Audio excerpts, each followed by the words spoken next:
बहुत समय पहले की बात है। एक छोटे से गांव में एक अनाथ बालक रहता था। उसका नाम अड़हैया था। अड़हैया का कोई अपना न था, न माँ, न बाप, न भाई, न बहन। वह अकेला ही जी रहा था। गांव में लोग दया करके कभी कभी उसे खाना दे देते, लेकिन अड़हैया का भोजन बहुत ज्यादा था।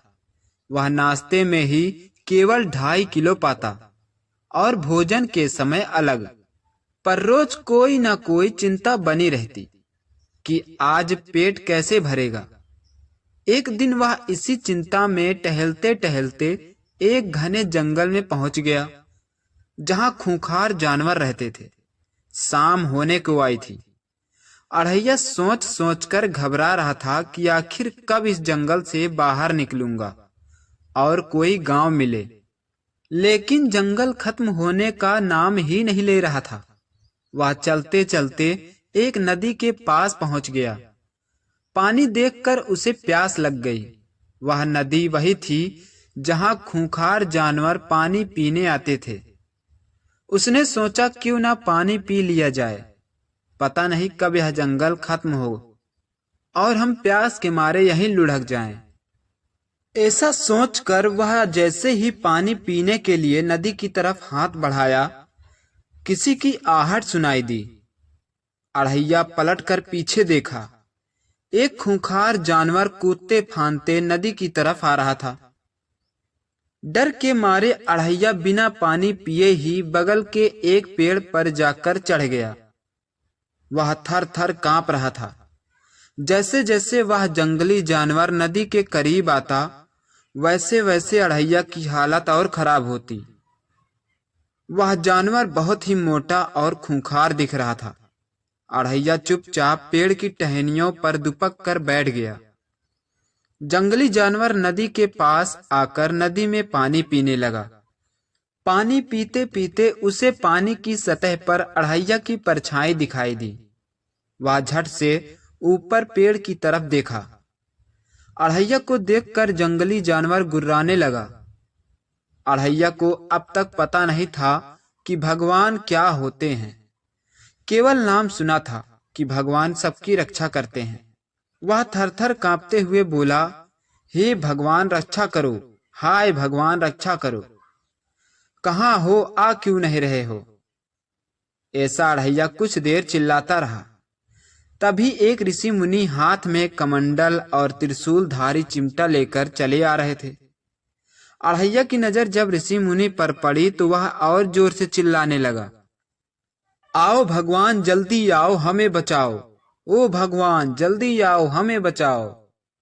आवाज सुनकर ऋषि मुनि की नजर अड़हैया पर पड़ी। नदी के करीब पहुंचे तो देखा एक जानवर बालक को देखकर गुर्रा रहा था। ऋषि ने अपनी चिमटा उठाई और छन छन की आवाज लगाने लगे। छन छन की आवाज सुनकर वह जंगली जानवर भाग खड़ा हुआ। अड़हैया पेड़ से उतरकर बोला, भगवान इतनी देर क्यों लगा दी? अगर वह जानवर मुझे खा जाता तो? ऋषि बोले, कैसी बातें कर रहे हो बालक?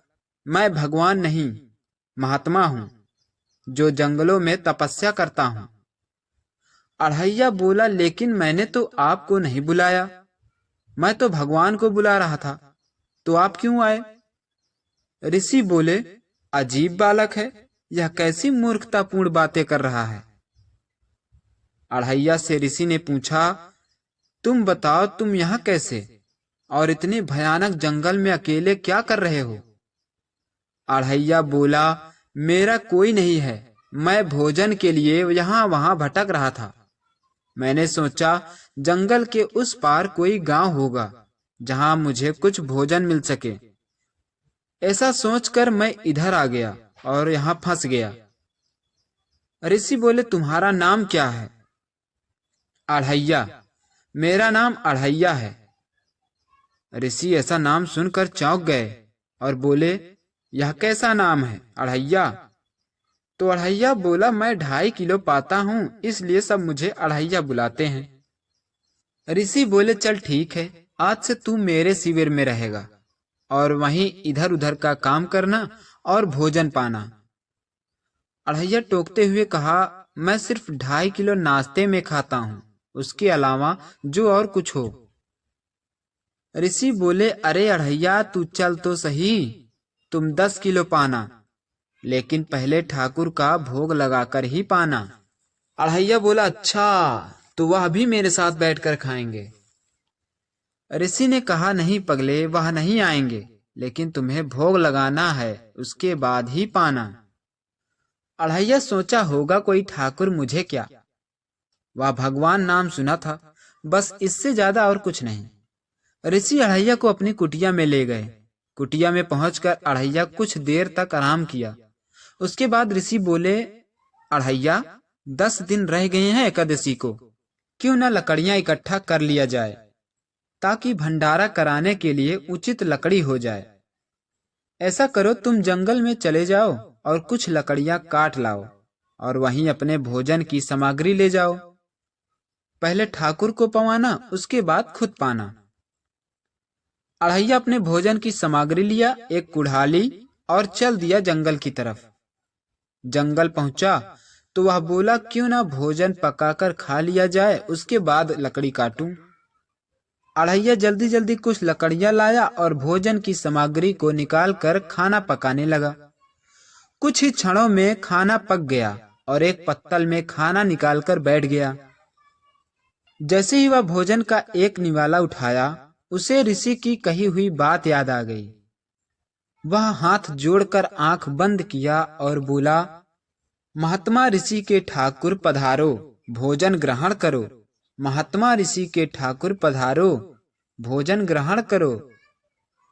2-3 बार ऐसे ही वह बोला, और जब आंख खोली तो देखा सामने राम भगवान बैठे थे। अरे, तुम तो सचमुच आ गए, लेकिन बाबा ने तो कहा था तुम नहीं आते। राम भगवान ने कहा, तुम जैसे बालक के लिए मुझे आना ही पड़ता है। अढ़ैया बोला, अच्छा अब आ गए हो तो खा लो। राम भगवान चुपचाप भोजन ग्रहण करने लगे।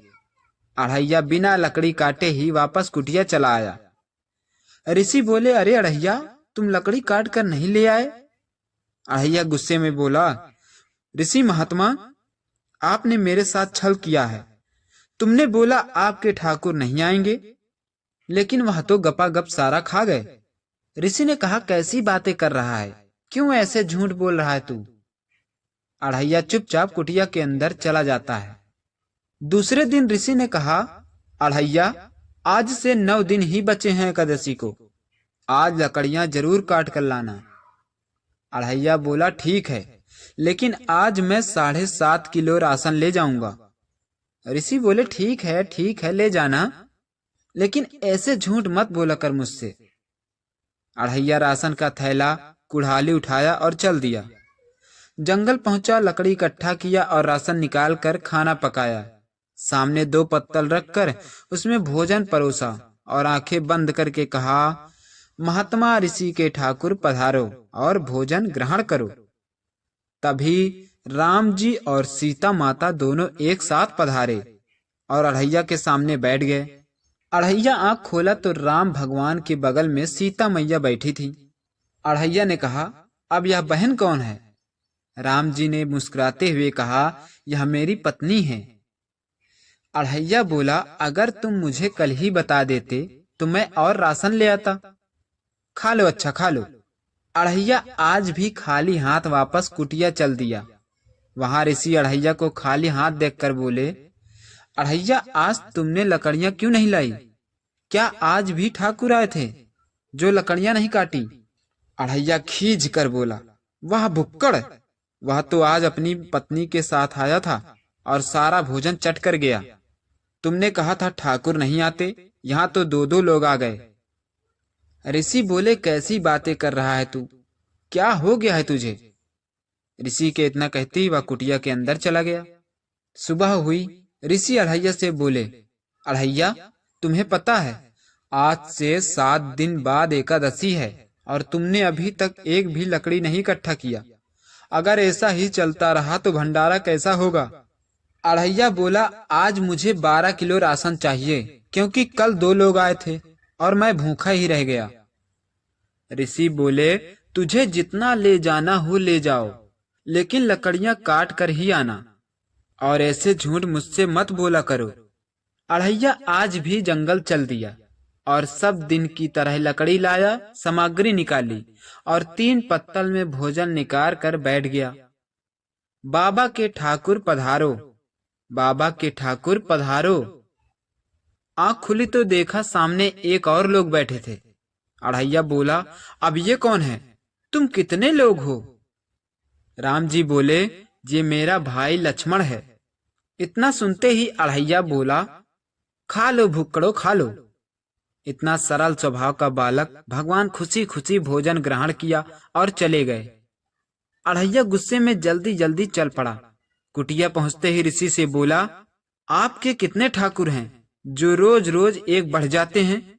साधु बोले, तू कैसी बातें कर रहा है? ठाकुर तो एक ही है और वह भी आते भी नहीं, तो एक और कहां से आ गया? अढ़ैया बोला, आज वह भुक्कड़ अपने भाई को भी लाया था। लगता है तुम्हारे ठाकुर के यहाँ सब भुक्कड़ ही हैं। ऋषि बोले, क्यों ऐसे शब्द बोल रहा है? तुम्हें जितना खाना हो उतना खाओ, लेकिन मुझसे ऐसी झूठ मत बोलो। सुबह हुई। ऋषि बोले, अगर आज लकड़ियां नहीं लाया तो कुटिया में मत आना। अढ़ैया बोला, आज मैं 15 किलो राशन ले जाऊंगा और आज उन्हें देखता हूँ कि कितना खाते हैं। तू जितना ले जाना हो ले जा, लेकिन आज बिना लकड़ी काटे वापस मत आना। अढ़ैया जंगल की ओर चल दिया और रोज की तरह लकड़ी इकट्ठा किया, सामग्री निकाली और 4 पत्तल रखकर बोला, बाबा के ठाकुर पधारो। अब आंख खुली तो देखा सामने 4 लोग बैठे थे। अढ़ैया बोला, अब यह कौन है? राम भगवान बोले, यह मेरे प्रिय भक्त हनुमान जी हैं। अढ़ैया, तुम आखिर कितने लोग हो जो रोज रोज एक बढ़ ही जाते हो? मैं 4 दिन से भूखा हूँ। तुम्हारे जैसे भुक्कड़ आज तक मैंने नहीं देखे जो रोज रोज एक बढ़ ही जाते हो। ठाकुर जी बालक के सरल स्वभाव पर खूब मुस्कुरा रहे थे। ठाकुर जी को मुस्कुराता देख अढ़ैया बोला, 4 दिन से मैं भूखा हूँ और तुम मुस्कुरा रहे हो। अब मैं और भूखा नहीं रह सकता। अढ़ैया सोचा, बाबा ने कहा है बिना लकड़ी काटे वापस मत आना, तो क्यों ना आज पोल ही खोल दूं। अढ़ैया ठाकुर से कहा, अब मैं और समय तक जीवित नहीं रह सकता, क्योंकि मैं भूख से व्याकुल होता जा रहा हूँ। अब यही मैं अपना प्राण त्याग दूंगा।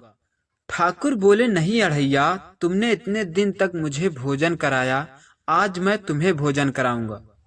तुम वहीं पेड़ की छाया में बैठो। अढ़ैया बोला, ठीक है ठाकुर, तुम बनाओ, मैं अभी आता हूँ। लेकिन कहीं जाना मत, अगर कहीं गए तो तुम्हें भगवान की कसम। इतना कहकर अढ़ैया दौड़ता हुआ ऋषि के पास गया और बोला, बाबा चलो दिखाते हैं आज आपको, आपके ठाकुर को, जो आप झूठ समझ रहे थे। ऋषि और अढ़ैया चल दिए जंगल की ओर। जब वहां पहुंचे तो देखा राम जी, सीता, लक्ष्मण और हनुमान जी एक साथ बैठे हैं। ऋषि अढ़ैया के कदमों में झुककर बोले, अढ़ैया तू महान है, तू सबसे बड़ा भक्त है। तुम्हारी वजह से आज मुझे अपने ठाकुर के दर्शन हुए हैं। धन्य हो तुम, धन्य हो।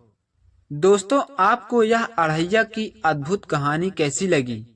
नीचे कमेंट बॉक्स में अपना विचार जरूर बताइएगा। और अगर आपको हमारी कहानियां पसंद आती हैं तो वीडियो को लाइक करें, शेयर करें और चैनल मोटिवेशनल डीएम स्टोरी 7 को सब्सक्राइब जरूर करें, ताकि हम आपके लिए ऐसी ही और प्रेरणादायक कहानियां लाते रहें। बेल आइकन भी दबाना न भूलें, ताकि हर नई कहानी सबसे पहले आप तक पहुंचे।